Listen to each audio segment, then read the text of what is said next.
اور یہ بات بھی اس حدیث سے ثابت ہوئی کہ اپنے رشتہ داروں اور بے کسوں کی خبر گیری اور ان پر خرچ کرنے سے روزی میں برکت ہوتی ہے.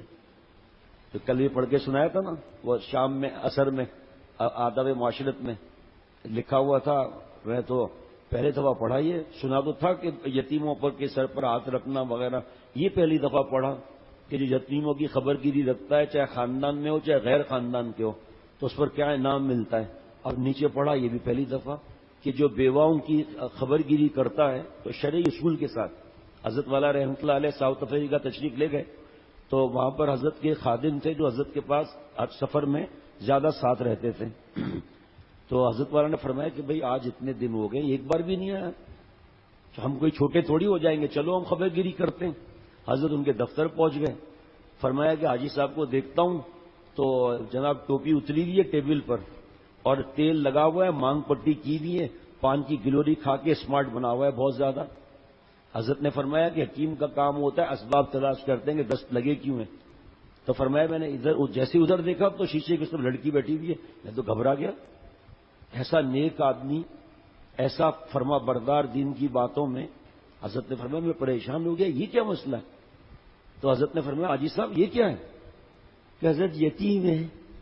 حضرت نے فرمایا ارے حاجی صاحب تو یتیم نہیں ہے، یہ یتیم ہے، تو یتیم نہیں ہے. جیسے بعض لوگ یتیم بچیوں کے بالغ بچیوں کے سر پر ہاتھ رکھ کر نیچے تک چلے جاتے ہیں کہ جتنے ہاتھ کے نیچے بال آئیں گے اتنی نیکیاں ملے گی. لیکن یتیم کون؟ نماز کا حکم ہے کہ نماز پڑھو، طریقہ قرآن پاک میں لکھا ہے، حدیث پاک میں لکھا ہے. پھر ہماری نمازیں صحیح کیوں نہیں ہیں؟ جو نماز صحیح پڑھتے ہیں ان سے سیکھیں گے صحیح ہو جائے گی. کتنا بھائی اور لکھا ہوا ہے نا حدیث پاک میں. یا چلو اس کو جمع کر کے قرآن پاک کے احکامات اور حدیث پاک جمع کر کے کتاب بن گئی آسان نماز. آسان نماز پڑھ کر عمل کر کے دکھائیں. سجدے میں جو ہے وہ کیا ہونا چاہیے، آنکھوں کا مرکز کیا ہونا چاہیے سجدے میں، اور رکوع میں کیا ہونا چاہیے. کھڑے جب ہوں تو نظریں سجدے کی جگہ پر ہوں، اور رکوع جب قاعدے میں بیٹھیں تو گود میں نظر ہو، جب سجدے میں جائے تو ناک کی طرف نظر ہو. یہ سب وہ سکھائیں گے جن کی نمازیں صحیح ہیں. اسی طرح تقویٰ وہ سکھائیں گے جس کا تقویٰ ہے. تو اب یہ پڑھ لیا حدیث پاک میں اور نامحرم پر ہاتھ رکھ رہے ہیں یا خوبصورت لڑکوں کو گلے لگا رہے ہیں. حضرت یہ یتیم ہے، فرمایا تو یتیم نہیں ہے.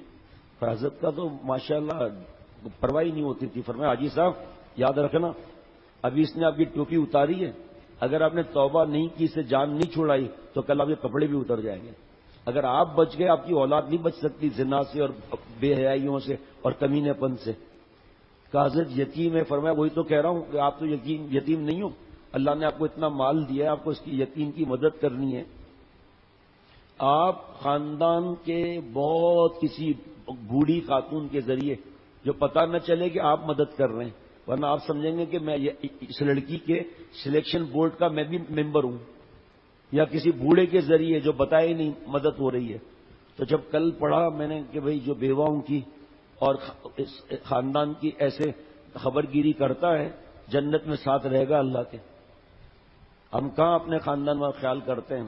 سب کے سامنے جیب میں ہاتھ ڈالا، یہ لو 5,000 روپے بھائی انتظام کر لینا عید کا، ایش کا کچھ اور چاہیے لو 5,000 روپے اور لے لو. یہ سب دیکھ رہے ہیں. یہ ریا نہیں ہے، یہ اس کی عزت نفس کو تباہ کرنے والا نہیں ہے، یہ عظمت دین ہے. یہ کہ آپ کو بیچارہ مجبور ہے، کیا کرے گا وہ، اس نے لے لیے لیکن آپ نے اس کی عزت نفس تو توڑ ڈالی. آپ کو تو ایسے دینا ہے کہ دوسرے کو پتہ ہی نہیں چلے. ہم آپ کو دینا جو اللہ ہمیں دے ہم آپ کو ایسے دیں. اور جگہ جگہ گاتے پھرتے ہیں میں نے شادی کرا دی، میں نے ان کو کرائے پر گھر دلا دیا، میں نے قرضہ دے دیا، قرضہ اتار لیا. بس نام نہیں لیتا ہوں، بس پڑوس کا تیسرا گھر چھوڑ کے چوتھا گھر ہے، نام نہیں لے رہا. اسے تو پتا ہے کہ چوتھے گھر میں کون رہتا ہے بھائی، تو نام لے نہ لے بات تو ایک ہی ہے. یہ شرک خفی ہے. اور کیا ہے؟ اے ابو بکر کالی رات، کالا پتھر، کالی چوٹی پتہ چلے گا؟ نبی صلی اللہ علیہ وسلم پتہ تو نہیں چلے گا. اے ابو بکر میری امت میں شرک خفی ریا اس طرح آ جائے گا. اب آپ بتاؤ کہ جس چیز کا پتہ ہی نہیں چل سکتا اس کا کیسے پتہ چلے گا؟ جس جو رات اندھیری، کالا پتھر، کالی چونٹی، اللہ تعالیٰ نے حل بھی بتا دیا کہ جو ان چیزوں سے بچ رہے ہیں، بچ چکے ہیں، بچا رہے ہیں، ان کے پاس آ جاؤ، اپنے حالات بتاؤ.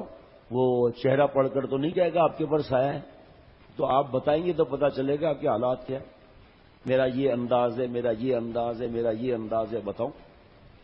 اگر اصلاح کرانی، اگر اللہ چاہیے اخلاق اچھے ہوں، گھر کا بچہ ہمیں دعا دے، ہمارے پڑوسی کو ہمارا پہلا سلام. اب یہ میانہ روی کیا ہے، اعتدال کیا ہے، کہاں خرچہ کرنا ہے، یہ بھی شیخ سے پوچھنا ہے.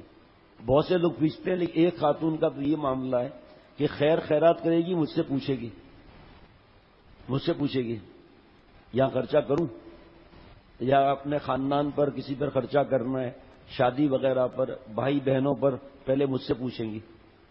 اپنے حالات بتائے ہوئے کہ میرے پاس کتنی رقم ہے، وراثت کی کتنی ملی ہوئی ہے، اور کیا کیا مجھے ملا ہوا ہے. میرے ابا کو اللہ نے بہت دیا ہے، میں اس سے لیتی ہوں. ابا کہتے ہیں اور لو، خرچہ کرنے کے لیے، دین پر خرچہ کرنے کے لیے، بے کسوں کے لیے. وہ الحمدللہ اس نے بھی مجھ سے پوچھ لیے کہ یہ خاتون ابھی اس طرح وہ مسائل ہیں، میں ان کو ہر مہینے اتنا دوں. جب میں کہتا ہوں پھر دیتی ہے کہ بھائی کیونکہ انسان کو جوش میں خیال نہیں رہتا، پتا چلا اپنی جب باری آئی تو پوچھنے کے لیے تیار نہیں. ہمارے سامنے کہا ہے کہ میں نے تو خاندان کا اتنا خیال کیا، میں نے بھائی بہنوں کا، خالہوں کا، ان کی بیٹیوں کا مسائل تھے، میں نے خالہ کو اتنے پیسے دیے وغیرہ. اب میرے حالات برے آ گئے، کوئی پوچھتا ہی نہیں ہے. کاش کہ میں جمع پونجی رکھتا. بھائی اس کی ضرورت کتنی ہے اور آپ اس کو 5 لاکھ روپے دے رہے ہیں. ظاہری بات ہے وہ آپ کو ہمیشہ پریشانی کرے گا. کس طرح دینا چاہیے، مدد تو کرنی ہے. ایسا کرنا ہے کہ اپنے بھی تو حالات ہیں نا، اپنے کو بھی تو دیکھنا ہے. اب ایک آدمی کو اللہ نے کروڑوں دیے ہیں، اس کے لیے 5 لاکھ خرچہ کرنا ایسا ہے جیسے میرے آپ کے لیے 5-10 روپے. لیکن اعتدال نہیں اس میں. بہت سے اس خرچے کو عزت والا سے میں بھی پوچھتا تھا الحمدللہ. کیونکہ اس دین پر خرچہ کرنے میں اگر اصلاح نہ کرائی جائے تو خرچہ کرنے میں بھی تکبر آتا ہے، ریا اور بڑائی ہوتی ہے. اللہ تعالیٰ میرے ہم سب کے حال پر رحم فرمائے اور ہم سب کو جذب فرما کر اولیاء صدیقین کی آخری سرحد تک اللہ تعالیٰ پہنچائے. اسی واہ کی وجہ سے ابھی ایک بات ختم ہونے کے بعد یاد آئی. حضرت والا کے پاس یہ باتیں پتہ چلتی تھیں. اس واہ کی وجہ سے بہت سے لوگ اپنے بوڑھے ماں باپ پر خرچہ نہیں کرتے. وہ تو نہیں بتائیں گے نا ہر جگہ بیٹھے بیٹھے، خاندان کے اوپر خرچہ کر کے، تاکہ وہ بتاتے رہیں بڑا سخی ہے بھائی. اور ایک بات اور بتاؤں، بیشتی زیور میں لکھا ہے جس کا مفہوم ہے کہ اپنے اولاد اور بیوی کا پیٹ کاٹ کر آپ نہیں دے سکتے.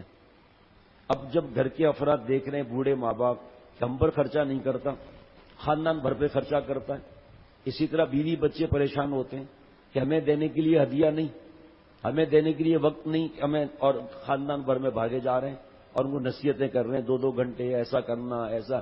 اپنے گھر پہ کچھ محنت نہیں، ان کے خرچوں کا فکر، اپنے بیوی بچوں کا کوئی فکر نہیں. ایسا تھوڑی ہے کہ کس طرح خرچہ کرنا ہے اور کس طرح کس کے سامنے کرنا ہے، کہاں چھپانا ہے کہیں نہیں چھپانا ہے. یہ سب سیکھنے کی بات ہوتی. جب کوئی پوچھے گا تو سیکھے گا نا. اب یہ ایسے 50 چیزیں اب اس طرح کیسے آدمی بیان میں سنائے گا، کہاں سے یاد رہے گی باتیں. لیکن ایسے بہت سے لوگ ہیں، بیوی اگر کوئی بات کرے ڈانٹ دیں گے اور خالہ کی بیٹی پر خرچہ کریں گے. پھوپھی کی بیٹی جو بھی ہے، چاہے خالہ کے ہاتھ میں دے چاہے پھوپھی کے، لیکن نام تو اس کا ہے گا نا. لیکن بیوی بچوں میں خرچ نہیں کرے گا، کیونکہ بیوی تو ہر جگہ روز جا کے نہیں بتائے گی. وہ لوگ تو بتائیں گے جب اس کو رپورٹ ملے گی، بھائی اللہ نے آپ کو بڑا دیا ہے، بڑا خرچہ کرتے ہو بھائی.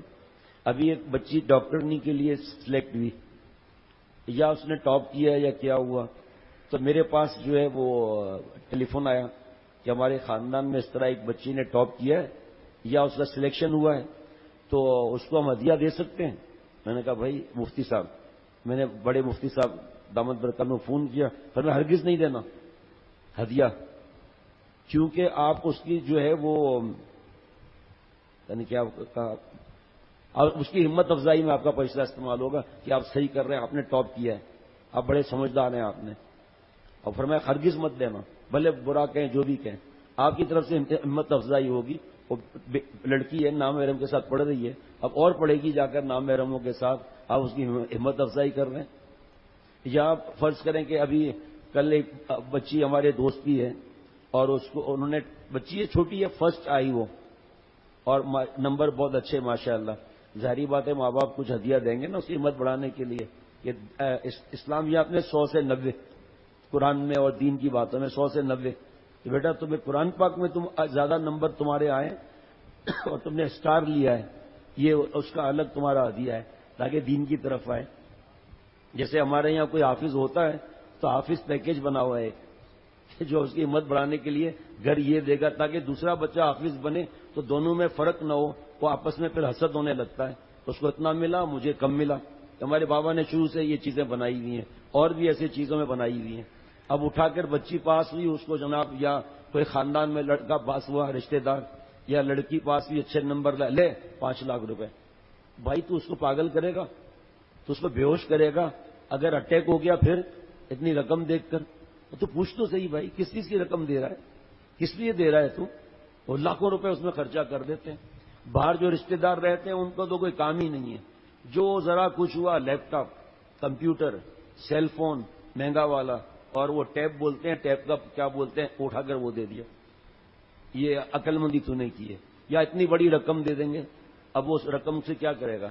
دین کی سمجھ ہے تو ٹھیک، دین کی سمجھ نہیں ہے یہی چیزیں لے گا۔ آپ نے گناہ کے معاملے میں اس کے تعاون کر لیا، ہاں آپ کو دینا ہے بھائی 1500 روپے دے دیے، 2000 دے دیے، کافی ہے۔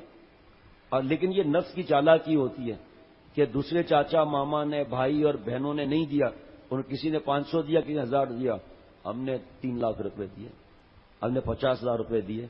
بھائی کس بات کے دیے ہیں بھائی، تو بتا دو صحیح۔ اب وہ اگلے سال جب کوئی ایسی بات ہوگی تو خاندان میں ریس شروع ہو جائے گی، شرداج پچھلے سال آپ کے بھائی نے اتنا دیا تھا، ہم تو ذلیل ہو گئے، ہم نے تو 500 1000 دیے تھے، ہمارے بھی تو بچے ہیں نا، انہیں بھی تو ملے گا، 50,000 نکالو۔ اب خاندان میں آپ ذمہ دار ہو گئے، بھیڑ چال کے اندر پوچھتے ہیں نہیں، اب بڑا تعلق بڑا اپنا جمع کر رکھتے ہیں، اب خاندان کے اندر شروع کرا دی تم نے رسم۔ اب یہ پتہ نہیں کہاں تک آگے جائے گی، یہ ہر ایک پڑھ رہا ہے، ہر ایک کیا کر رہا ہے، اور دنیاوی تعلیم کے لیے تم اتنا بڑا خرچہ کر رہے ہو، کبھی دین کے لیے اتنا بڑا خرچہ کیا؟ اللہ نے مال اس لیے تھوڑی دیا ہے بیوقوف بن کے رسمیں بناتے رہو۔ اسی طرح شادی ہوئی، اب شادی گناہوں کے ساتھ ہو رہی ہے، اب جناب ہم اگر پیسے دیں گے وہ گناہ میں لگیں گے۔ اب اپنے شادی کے بعد ایک بڑی رقم دے دی، جب آپ کو پتا ہے کہ یہ گناہوں میں استعمال کرے گا یا ایک نئی رسم کرے گا تو ہمارے پیسے تو وہاں استعمال ہوئے نا، شیخ سے پوچھو۔ اور یہاں بھی یہی ہوتا ہے، جس کو اللہ نے مال دیا ہے شادی کے اندر ہدیہ 80,000 روپے، دوسرا کہتا ہے بھائی 20,000 روپے، ہماری بھی اولاد ہے نا، ان کو بھی تو ملیں گے یہ پیسے یا نہیں ملیں گے؟ اب اٹھا کے رسم، ایک برائی تم نے ایجاد کر لی، توبہ کر، ورنہ جو جو عمل کرے گا اس پر رسم بنے گی، بنیاد تو بنا، رسم ایسی تھوڑی بنتی ہے، بدعت ایسے تھوڑی بنتی ہے۔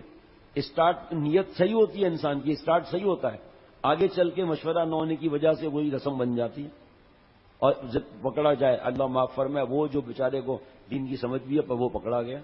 اب ان چیزوں پر اتنی بڑی بڑی رقمیں دینا، اور یہ پاس ہوئی ہے، سارے خاندان والوں کو جمع کیا ہے، اور جناب شادی حال میں دعوت ہے، اللہ معاف فرمائے، کیونکہ اس نے ٹاپ کیا ہے۔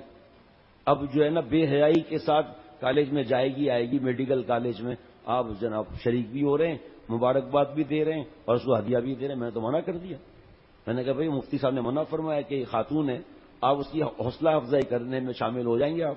الحمدللہ نہیں دیا انہوں نے، اب کوئی کنجوس ہے جو بھی ہے۔ السلام علیکم ورحمۃ اللہ وبرکاتہ۔